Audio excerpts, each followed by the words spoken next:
तो hello friends, कैसे हैं आप सब। आइए आपके साथ हम फिर डिस्कस करने वाले हैं अध्याय नंबर 2, मानव नेत्र का। जो हम आपको बताए थे कि हम अब से कोई भी वीडियो बनाएंगे उसको हम सिर्फ और सिर्फ टॉपिक वाइज बनाएंगे। ठीक है। तो देखिए, अगले पिछले वीडियो में हमने आपको बताया था कि दूरदृष्टि दोष और निकट दृष्टि दोष क्या होता है। उसके बारे में हमने आपको बताया था कि देखिए, दूरदृष्टि दोष के लिए कारण क्या है, निवारण क्या है, निकट दृष्टि दोष के लिए कारण क्या है और निवारण क्या है। उसके वीडियो के लास्ट में मैंने आपको बताया था कि किस ट्रिक से हम याद कर लेंगे कि अगर किसी व्यक्ति को दूरदृष्टि दोष है उसमें कौन सा लेंस का चश्मा उसे पहनना चाहिए। तो मैंने इसका ट्रिक बताया था लास्ट में। दूना दूना से होता है कि जिसमें दूर व्यक्ति होता है, दूर दृष्टि दोष होता है, वो उसे उत्तल लेंस का प्रयोग करना चाहिए, और जिसे निकट दृष्टि दोष होता है उसे अवतल लेंस का चश्मे के बने का प्रयोग करना चाहिए। ठीक है। आगे पढ़ते हैं हम जरा दृष्टि दोष। और एक इसमें दो पॉइंट होंगे, जरा दृष्टि दोष और अबिंदु। ठीक है, इन दोनों के बारे में डिस्कस करेंगे। उसके बाद हम आगे और फिर टॉपिक वाइज, क्योंकि मेरी जो भी वीडियो बनेंगी सिर्फ और सिर्फ हेडिंग वाइज और टॉपिक वाइज ही बनेंगी। मैं पार्ट 1 पार्ट 2 पार्ट 3 ऐसे नहीं करना चाहता हूँ। अब मैं जो भी वीडियो बनाऊंगा आपको हेडिंग वाइज, क्योंकि देखिए आपको कोई भी वीडियो मेरे स्किप करके भगा भगा कर ढूंढनी नहीं पड़ेगी किसी भी वीडियो या किसी भी पॉइंट के लिए। आपको तुरंत मतलब कि आपको मेरा वीडियो आपको हेडिंग वाइज ही मिल जाएगा। तो इससे आपको ही तो मदद मिलेगी ना। ठीक है। तो बिना समय गवाए हम लोग चालू करते हैं जरा दृष्टि दोष, फिर आगे हम पढ़ेंगे अबिंदुकता। ये दो हेडिंग है। इसके बाद हम अगले वीडियो में और सारी वीडियो कवर करेंगे। ठीक है। तो खैर उतना सब हमको नहीं सोचना है। हम पढ़ते हैं जरा दृष्टि दोष। ठीक है। दूर दृष्टि दोष में मैंने आपको पढ़ाया कि दूर दृष्टि दोष में किसी व्यक्ति को दूर की वस्तु दिखाई देती है परंतु निकट की वस्तु नहीं दिखाई देती है। ठीक है। निकट दृष्टि में निकट की वस्तु दिखाई देती है परंतु दूर की वस्तु नहीं दिखाई देती है। क्यों? इसका मैंने रामबाण बताया था आपको कि देखिए, दूर दृष्टि दोष और निकट दृष्टि दोष में जब भी आपको आ जाए कि हाँ इस दोष का बताइए, तो आप क्या कीजिएगा कि जो दोष होगा ना वही दिखेगा। आप इतना याद रखिए, दो है जो निकट दृष्टि दोष और दूर दृष्टि दोष। इन दोनों में समझ लिए कि जो आपसे पूछा गया है वही दिख रहा है उसमें, और जो नहीं दिख रहा है ना वही वो उसमें उस दोष है। तो जो दिखेगा वही उसका दोष होता है और जो नहीं दिखेगा उसका दोष नहीं होता है। तो मान लीजिए कि कह रहे हैं कि दूर की वस्तु दिखाई दे रही है और निकट की वस्तु दिखाई नहीं दे रही, तो इसमें कौन सी दृष्टि दोष होगा? तो भैया दूर दृष्टि दोष, क्योंकि दूर की वस्तु क्या दिखाई दे रही है और निकट की नहीं दे रही है, तो दूर दृष्टि दोष होगा। ठीक है। आगे हम पढ़ते हैं जरा दृष्टि दोष। ठीक है। अब देखिए, जरा दृष्टि दोष निकट दृष्टि दोष और दूर दृष्टि दोष का कॉम्बिनेशन है, मतलब मिलान है दोनों। जैसे उसमें क्या होता था कि दोनों अलग अलग थे, इसमें क्या होगा दोनों साथ साथ, दोनों साथ साथ, दोनों साथ। क्यों? देखिए इसमें क्या होगा, व्यक्ति को दूर की व निकट दोनों की वस्तु, दोनों स्थान की वस्तु, दोनों स्थान की वस्तुएं तुम्हें दिखाई नहीं देती हैं। ठीक है। इसमें क्या होता है कि व्यक्ति ना तो ज्यादा दूर का देख पाएगा और ना ज्यादा नजीक का, मतलब वो देख ही नहीं पाएगा, ना निकट का देख पाएगा ना दूर का। वो देख ही नहीं पाता, उसको स्पष्ट दिखाई नहीं देता। देखिए, दिखता नहीं है और स्पष्ट नहीं दिखता है में थोड़ा सा अंतर है।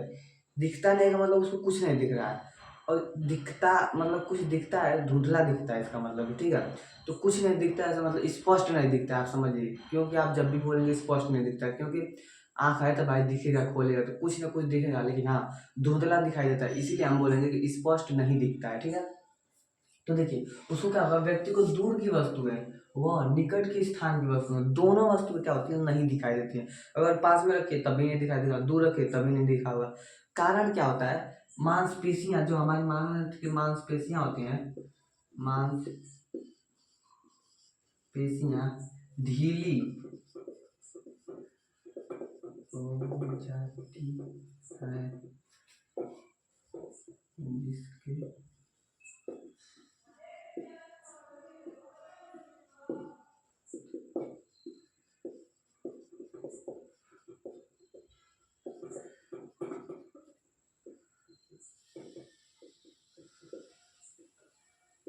ठीक है। मैंने आपको पढ़ाया था कि सिलरी मांसपेशियां मैंने पक्षमाभी मांसपेशियां क्या है। आप मेरे पार्ट 1 में इसका पार्ट 1 बनाए, उसके बाद से मैं सब वीडियो टॉपिक वाइज बना रहा हूँ। तो अध्याय 2 में मेरे इसी मानव नेत्र एवं रंग बिरंगा संस्कार संसार के अब जाकर देख लीजिए, मैं उसमें पढ़ाया हूँ कि मानव मांसपेशियां क्या है। ठीक है, तो आप इतना कॉन्फ्यूज मत होइए। मांसपेशियां जो होती हैं ढीली हो जाती हैं। तो अब मान लीजिए जो सिलरी मांसपेशियां है तो पक्षमाभी मांसपेशियां होती हैं, वो क्या करती है ना कि जो नेत्र लेंस होता है हमारा, ये मानव नेत्र है समझ लीजिए। ठीक है, अब मानव नेत्र का जो ऐसे भरा हुआ भाग होता है, यहाँ पर एक लेंस लगा होता है। ठीक, तो इसको ऐसे पकड़ी होती है कुछ ऐसे करके, एक यहाँ से और इधर से, तो मांसपेशियों द्वारा ये पकड़ा होता है। तो ये मांसपेशियां क्या होती है, ढीली हो जाती हैं। तो अब क्या होता है ना, जो नेत्र लेंस होता है वो अप डाउन मतलब कि दाएं बाएं खिसक जाता है, जिसके कारण हमें जरा दृष्टि दोष। तो जरा दृष्टि दोष न वस्तु दूर की दिखाई देगी, निकट की वस्तु को स्पष्ट नहीं दिखाई देगी। ठीक है, अब कारण मांसपेशियों का ढीला हो जाना, जिसके कारण हमें जरा दृष्टि दोष हो जाता है। ठीक है, अब इसका निवारण क्या है? इसका निवारण ये है कि इसमें हम क्या करेंगे ना, दोनों मतलब कि उत्तल और अवतल, उत्तल व अवतल दोनों से बने चश्मे का प्रयोग करेंगे। ठीक है, अब देखिए दूरदृष्टि दोष होता है तो जो व्यक्ति को दूरदृष्टि दोष होता है तो वो उत्तल लेंस का चश्मा पहनता है। और उत्तल लेंस का चश्मा का खासियत ये है कि वो बीच में जो होता है ना, जैसे मान लीजिए कि उत्तल लेंस ऐसे होता है, उत्तल लेंस गोल में, तो जो जिधर बीच में जितने जाएंगे ना, ये बीच है इसका, तो बीच में जितने जाएंगे उतना वो क्या होता है, मोटा। और साइड साइड किनारे किनारे पर क्या होता है, ऐसे किनारे किनारे पर पतला होता जाता है। ठीक है, और अवतल लेंस क्या होता है कि अवतल लेंस जो होता है वो किनारों पर मोटा होता है, इधर जाएंगे तो उतना मोटा, लेकिन बीच में जाएंगे तो एकदम पतला हो जाएगा। तो उससे आप अगर मान लीजिए कि आपके घर चाहे कोई परिवार में चाहे बगल आसपास कोई होगा, तो आप उसे चश्मे को देखिएगा, अगर वो मोटा है बीच में और साइड में पतला, समझ लीजिए कि उत्तल लेंस है, तो उस व्यक्ति को कैसा दोष है, उस व्यक्ति को दूर दृष्टि दोष है। मतलब उसकी दूर की वस्तुएं नहीं, वो दूर की वस्तु दिखाई दे रही है परंतु निकट की वस्तुएं नहीं दिखाई दे रही हैं। और अगर किसी का चश्मे का जो लेंस है वो कैसा है, बीच में पतला है और साइड साइड से मोटा है, तो अवतल लेंस है। उस व्यक्ति को कैसे दोष है, उस व्यक्ति को निकट दृष्टि दोष है। अब क्या होगा कि कोई कोई चश्मे में दोनों लेंस लगा होगा, उत्तल लेंस और अवतल लेंस दोनों, उत्तल लेंस व अवतल लेंस दोनों उस चश्मे में क्या हो गए होंगे, प्रयोग किए गए होंगे। तो जब दोनों एक ही चश्मे में प्रयोग किए गए होंगे तो आप समझ लीजिएगा कि उस व्यक्ति को क्या जरा दृष्टि दोष है। उसे ना दूर की वस्तु दिखाई दे रही है ना पास की वस्तु, उसे सब धुंधला दिखाई दे रहा है। तो उसे वह किससे पीड़ित है, वह जरा दृष्टि दोष से पीड़ित है। तो कारण क्या है, मांसपेशियां ढीली हो गई हैं। और निवारण इसका उत्तल व अवतल लेंस से बने चश्मे का हम प्रयोग करके उसको ठीक कर सकते हैं। ठीक है, आगे हम पढ़ते हैं अबिंदुकता। आप इसका स्क्रीनशॉट लीजिए, मैं आगे समझाता हूँ। ठीक है, स्क्रीनशॉट ले लिया। अब हम आगे पढ़ते हैं अबिंदुकता, ये हमारा लास्ट हेडिंग। अब हम आगे अगले हेडिंग में पढ़ेंगे। ठीक है, अबिंदुकता समझ लीजिए, दूरदृष्टि दोष और निकट दृष्टि दोष को मिलाकर हमारा बना था जरा दृष्टि दोष। ठीक है, अब जरा दृष्टि दोष के बाद आया है अबिंदुकता। उसमें क्या होता था जरा दृष्टि दोष में कि न दूर की और न पास की दोनों वस्तुएं दिखाई नहीं देती थी। इसमें भी सेम होगा, मतलब दूर भी और निकट भी दोनों की वस्तुएं दिखाई नहीं देगी। लेकिन कैसे दिखाई देती कैसे नहीं है, देखिए एक होता है आपने पढ़ा होगा हॉरिजॉन्टल और वर्टिकल, मतलब क्षैतिज और ऊर्ध्वाधर। ठीक है, तो हॉरिजॉन्टल और वर्टिकल आप पढ़े होंगे। तो पीड़ित व्यक्ति को ऊर्ध्वाधर ऊर्ध्वाधर व क्षैतिज वस्तुएं इनमें से कोई एक दिखाई देगी। इसका मतलब समझ लीजिए, अगर आप पढ़े होंगे हॉरिजॉन्टल और वर्टिकल। हॉरिजॉन्टल का मतलब कि ऐसे हॉरिजॉन्टल कोई समतल ऐसे सीधा, ठीक, और वर्टिकल का मतलब ऐसे लंबा। तो अगर कोई वस्तु मान लीजिए कि ऐसे रखी हुई है, ऐसे मान लीजिए अगर हमारे बेलन है, ये बेलन है, ठीक है, तो ये बेलन कैसे रखा हुआ है, ये बेलन ऐसे, हॉरिजेंटल रखा हुआ है। अब इस बेलन को हम क्या कर रहे हैं, खड़ा कर दें, ठीक। अब इस बेलन को हम खड़ा कर दे रहे हैं तो क्या होगा, वर्टिकल।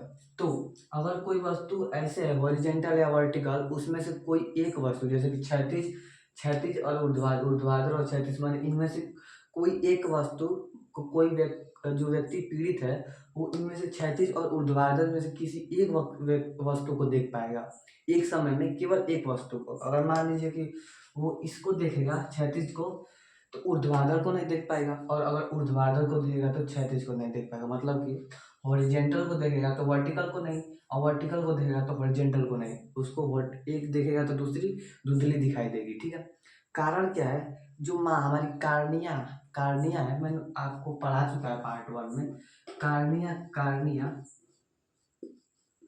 कार्निया का अनियमित हो जाना, हो जाना, ठीक है। कार्निया जो होती है हमारी अनियमित, मतलब कि अनियमित का मतलब समझ लिए, ये थोड़ा फैल जाएगी या सिकुड़ जाएगी, यही होता है फैलना या सिकुड़ना। अनियमित हो जाती है, अपने स्थान से कुछ ढील हो जाएगी या ढीला, मैंने ढीला पड़ जाएगी, ज़्यादा हो जाएगी, फैल जाएगी, सिकुड़ जाएगी, मतलब ये अनियमित होता है, समझ लीजिए, ठीक है। तो कार्निया क्या होती है, अनियमित हो जाती है, ठीक है। अब भाई देखिए, हमने कारण जान लिया, तो भाई इसका निवारण तो जाने कि हाँ भाई हमें हो गया, किस कैसे हुआ ये भी पता चल गया। अब ये थोड़ी ना है कि हमको अब ये भी पता करना पड़ेगा कि भाई इसे ठीक कैसे करें। तो ठीक करने के लिए दूर दृष्टि दोष में उत्तल, निकट दृष्टि दोष में अवतल, जरा दृष्टि दोष में अवतल उत्तल दोनों। और इसमें क्या होगा, इसमें अवतल उत्तल दोनों नहीं, और नहीं इनमें से कोई। एक्चुअली यहाँ पर क्या होगा, यहाँ पर होगा ना दंडवाकार, शंक्वाकार मत कहिए, दंडवाकार। दंड जैसे कि ये तब बेलनाकार होता है ना, बेलनाकार, ऐसे बेलनाकार हो गया, ऐसे ही बेलनाकार बने, बेलनाकार, बेलनाकार लेंस से बने चश्मे का प्रयोग किया जाता है, ठीक है। इसमें क्या होता है कि जो बेलनकार के, बेलन जो थोड़ा सा, आपने बेलनकार का चश्मा देखा होगा तो ये समझ लीजिए कि बहुत मोटा है, बहुत मोटा, चारों तरफ से अत्यधिक मोटा है, वो बेलनाकार चश्मा है, ठीक है। उसमें बेलनाकार लेंस है, तो बेलनाकार लेंस से बने चश्मे का आप क्या करते हैं, प्रयोग करते हैं। तो उससे उसमें अबिंदुकता, जो व्यक्ति पीड़ित है अबिंदुकता से, उसे बेलनाकार लेंस से बने चश्मे का हम लोग प्रयोग करते हैं। तो उससे क्या होता है, उसको क्षैतिज और ऊर्ध्वाधर दोनों वस्तुएं आराम से दिख पाती हैं, ठीक है। अब अब हम आगे जो भी आपको वीडियो पढ़ाएंगे, चाहे जो भी आपको हेडिंग वाइज वीडियो बनाएंगे, तो अब हम अगले वीडियो में, क्योंकि देखिए अब हम पार्ट वाइज नहीं, अब हम हेडिंग वाइज वीडियो बना रहे हैं, ठीक है। तो अब हम जब भी मिलेंगे तो आप आपके फिर हो सकता है कि हम 2 लाइन 3 लाइन, और देखिए मैं आपको बताया था एक वीडियो में कि मैं हो सके तो कोडिंग के लिए HTML hyper text markup language है एक, HTML hyper text markup language, इसे आप समझाऊंगा। तो मेरे को टाइम नहीं मिल पा रहा है इस वीडियो से, तो मैं हो सके तो फिर अगले वीडियो में आप लोग को जरूर भेजूँ। उसके लिए दूसरा चैनल है, उस चैनल का लिंक मैं इस चैनल में दे दूंगा, ठीक है। तब तक के लिए हमें दीजिए, फिर मिलते एक नए वीडियो में, धन्यवाद।